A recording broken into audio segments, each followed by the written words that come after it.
Welcome back to Cowork Radio here on KCSP 1290 AM. I'm Catherine Raymock. And I'm Jane Walker-Wood. And you just hurt yourself with the headphones there. I actually have done that before, which is why I laugh. Not at your pain. They hit you that hard.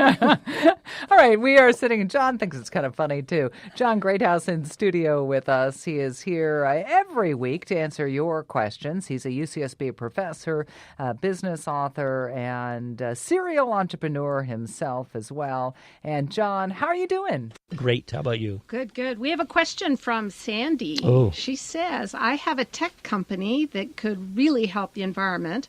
How do I go about finding some government funds or subsidies? I love government funds. I do. I don't like giving the government funds, but I like getting it. No. So one of the companies that I was fortunate to be involved with here in Santa Barbara was called Computer Motion, and we actually survived for the first couple of years strictly on government grants. And government grants have a very important role in our economy. They typically, when they're applied appropriately, they're helping companies that are just too early for investors. Investors want results, they want revenue, they want silly things like customers. And so there's a phase there before you get to that where the government can see some talented individuals that maybe have some unique and novel ideas, and they can fund those ideas. And so with Computer Motion, again, for a couple of years, we were almost exclusively surviving on grant money. So those grants are called SBIR, Small Business Investment grants. And what's wonderful about them is you don't have to give any equity. You don't have to give any residual licensing payments to the government. And you own all the intellectual property. So there's no strings attached. There literally are no strings attached. What's the criteria, though? It must be very strict. Well, let me back up. Yeah. The criteria is very strict, and the only strings, there are strings, but they're not financial. You do have fairly, government onerous level reporting requirements. So we had to hire a part-time person to track silly things like tracking people's hours, and they obviously are doing it because they don't want people to defraud the government. But it's sort of like rules from the 1960s. But it's worth it if you're going to we got millions of dollars without having to give up any equity, and those millions of dollars we paid a person part time to fill out a bunch of silly reports, and we owned all our intellectual property. In fact, we gave a robot. We were building robots. We actually gave a robot to Jet Propulsion Lab. They were one of the organizations that gave us money, and it was in their lobby for years.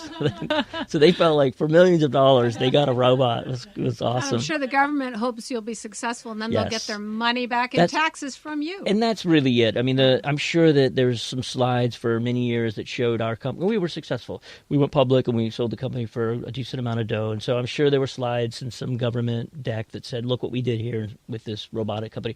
And in fact, I think we've talked about it in the past segments, surgical robotics has revolutionized medicine, and that started at Computer Motion, the first company to do that. Yeah, so the government did a good thing there.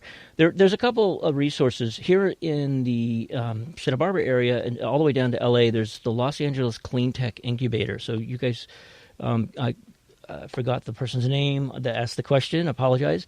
Sandy. Sandy, apologize for that. You can look up the Los Angeles Clean Tech Incubator. They have wonderful programs for folks that want to help the environment.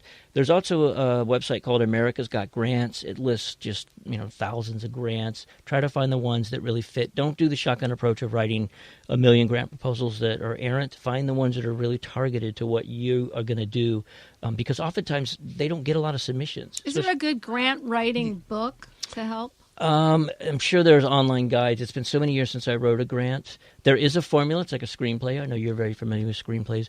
There is a formula that you want to follow because there's a certain look they want to see, and you don't want to do something that's going to catch them off guard. But I don't know the names of them offhand, but I'm sure online you could find something. Yeah, and you could probably hire a grant writer to work along with you. I don't think you need to. No?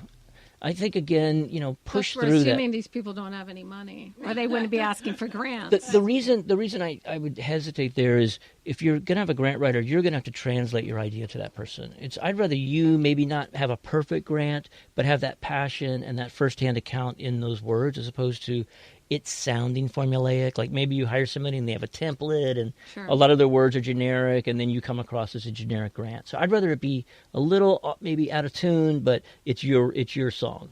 Do you find that some of the entrepreneurs that you work with don't even know that there are government grants Yes. available? Because it wouldn't be the first thing you would think of. No, I think they, rightfully so in some regards, they've been maligned with the Small Business Administration is not the easiest organization to work with. So I wouldn't necessarily go down and seek SBA money, but I would seek DARPA money, JPL money, these SBIR grants. So if you're if a project really is science-based, I think there are funds out there There are available. also a lot of accelerators where, if Heather Hochran, do you remember her? She was on with the EV match, and she was able to get a grant through, I think it was a women's accelerator. And the Los Angeles Clean Tech Incubator has funds available as well that'll get you off the ground. So absolutely, that's another route you could go. Very helpful. Thank you, John. Yeah, thank you. Appreciate you being here. You were listening to KZSB 1290 AM. John Greathouse is with us every week here, and you can get your question in by going to coworkerradio.com. We'll see you next week, John. All right, I'll see you.